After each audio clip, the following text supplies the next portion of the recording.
Hello po, magandang umaga sa inyong lahat. Ito po si UK Dulay Liamansares. I hope sa mga followers ko, sana nanonood kayo tuwing mag-upload ako ng video. Random video po ang aking ina-upload tungkol po sa aking life at saka sa aking haircut. Dito po ngayon dito sa aking munting parlor or salon or barbershop. Kasi 13 years na po ako naggugupit, nag-training po ako sa labas sa Olongapo at dito po sa Parting Bataan. So, dito na po ako nag-i-stay ngayon dito sa aking munting parlor, 7 years na po. Random po ang aking sasabihin ngayon kasi po may nagchat-chat po sa akin or nag-i-inbox pala sa aking message ko na may nanghihingi po ng tulong, ganon. Sasabihin ko po sa inyo, ito lang po ang aking hanap buhay at saka isang taon mahigit na po na hindi po ako sumasahod dito po sa mundo ng pagbablog. Pasensya na po kayo at wala po akong kakayahan na tumulong. Pasensya na po. Ako po matulungan din po akong tao. Kaya lang, siyempre, kailangan natin tulungan din natin ang ating sarili para sa araw-araw nating gastusin. Sa mga nagme-message, sa mga nag-i-inbox, sa comment section, inuulit ko po, sa mga small baggers, huwag po kayong lalapit. Lumapit po kayo sa mga big timer. Kaya lang hindi po kayo mapapansin, di po ba?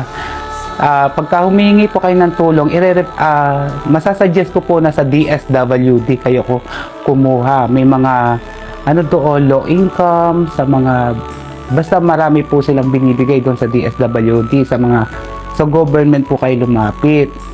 Ganun po yung may papayo ko po sa inyo. Sa mga katulad namin, mga content creators, wala pong kakayahan tumulong kasi umaasa lang po kami sa sa hanap buhay po namin. Marami naman pong hanap buhay na mapapasukan or mahahanap ito sa mundong to. Basta tingnan nyo lang, imulat nyo lang ang mga mata nyo, marami po.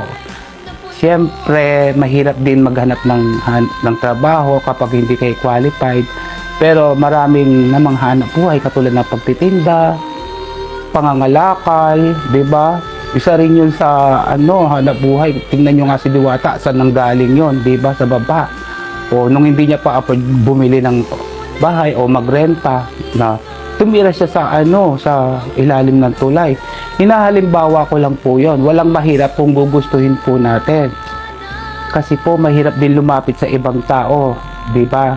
Ako din po lumalapit din po ako, pero sa mga malalapit lang po sa puso ko. Sa mga hindi ko po kilala, syempre nakakahiya din po na mangutang o humingi din ng tulong. So sa mga humihingi po ng tulong po sa akin, pasensya na po, wala po ako kakayahan na tumulong po sa ngayon. Kasi po marami nagme-message at saka nag-i-inbox. Ganun po may papayo ko sa inyo. Sige, hanggang dito na lamang po at dadagdagan ko pa ang aking video. Maraming salamat po at uulitin ko, isentro natin ang ating Panginoon dyan sa ating buhay upang magkaroon po tayo ng hanap buhay. I-bless niya po tayo at huwag po tayo maglalamang ng kapwa. Good health. Goodbye and good morning po.